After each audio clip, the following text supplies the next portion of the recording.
ప్రకృతి వ్యవసాయంలో 9 సార్వత్రిక సూత్రాలను అనుసరించి రైతులకు మేలు కలిగే విధంగా వ్యవసాయాన్ని చేయడం జరుగుతుందని అధికారిని అమలాకుమారి తెలిపారు.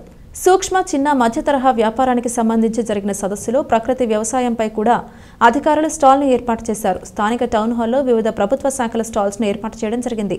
జిల్లా ప్రాజెక్ట్ మేనేజర్గా పల్నాడు జిల్లాలో వర్క్ చేస్తున్నాను.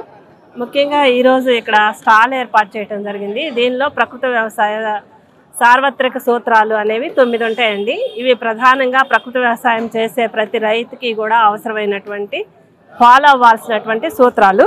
అందులో ముందుగా ఇక్కడ చూసారా, ఇది 365 రోజులు నేలను కప్పి ఉంచేలా చేయాలి. అంటే మనం సంవత్సరం పొడుగుతా ఎప్పుడు కూడా నేల ఖాళీగా ఉంచకుండా ఇలా పంటలతో, వివిధ రకాల పంటలతో కప్పి ఉంచాలి. రెండవది పంటల వైవిధ్యం.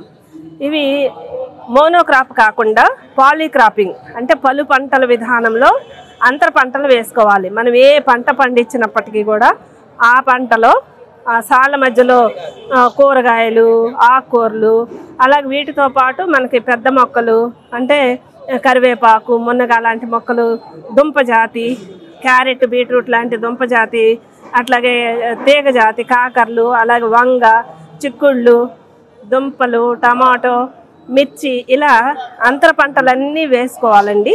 పంటల వైవిధ్యం వల్ల మనకేంటంటే చీడపీడలు ఆశించకుండా ఉంటాయి. పొలాన్ని ఎప్పుడు కూడా జీవ వైవిధ్యం అనేది ఏర్పడుతుంది.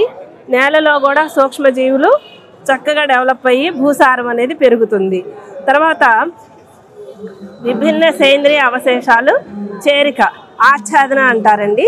ఇదంతా భూమిని ఆచ్ఛాదన చేయడం అన్నమాట. సేంద్రియ అవశేషాలతోటి మనం భూమిపైన కప్పి ఉంచడం వల్ల ఈ ఆచ్ఛాదన అనేది ఏర్పడుతుంది. తర్వాత తక్కువ లోతు దుక్కులు దున్నటం. ఎక్కువగా దున్నితే ఏమవుతుందంటే సాయిల్ స్ట్రక్చర్ అనేది డిస్టర్బ్ అయిపోతుంది. నేలలో ఉన్న సూక్ష్మజీవులన్నీ కూడా చనిపోవడం జరుగుతుంది. కాబట్టి లేత దుక్కులు, తేలికపాటి లేత దుక్కులు చేయాలి. అది 4వ ప్రిన్సిపల్.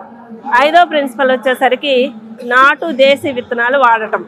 అంటే ఇవన్నీ కూడా మనకి PMDS విత్తనాలు, అలాగే ప్రధాన పంటలు వేసుకునే విత్తనాలు కూడా నాటు రకాలు, దేశీ రకాలు వాడటం వల్ల ఏంటంటే ఎక్కువ మనకి తిన్నప్పుడు కూడా బలంగా ఉంటాయి, పురుగులు తెగుళ్ళు తట్టుకుంటాయి, ఎక్కువ ఎరువులు, రసాయనాల అవసరం కూడా మనకు ఉండదు. 6వది ఏంటంటే వ్యవసాయంలో పశువులను అనుసంధానం చేయటం. ఆవులు, గేదెలు, వీటితో పాటు కోళ్ళు, వీటన్నిటిని కూడా ఇక్కడ చూసారా, ఆవు గడ్డి మేస్తుంది. తర్వాత ఆవేసే పేడ మనకి ప్రకృతి వ్యవసాయంలో ఉపయోగపడుతుంది అన్నమాట.